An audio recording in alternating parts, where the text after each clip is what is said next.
Hello everyone and welcome back to another tutorial from Gameplay Classic. In this video, I'm going to show you how you can download and install the DC Universe online game on your PC. So let's get started right away. First of all, open up the Steam application, and once you are taken into the store page, you can click on the search box. And now just type in DC Universe Online to begin your search. Once you find the game, you can click on it, and this will take you into the game page where you can check out the trailer as well as the reviews.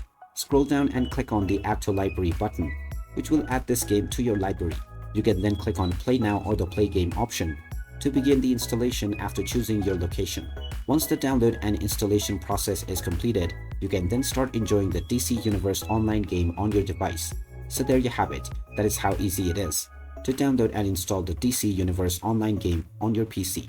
If you find this video helpful, don't forget to hit that like button and subscribe to our channel for more useful tips and tutorials. Thanks for watching, and I will see you again in the next one.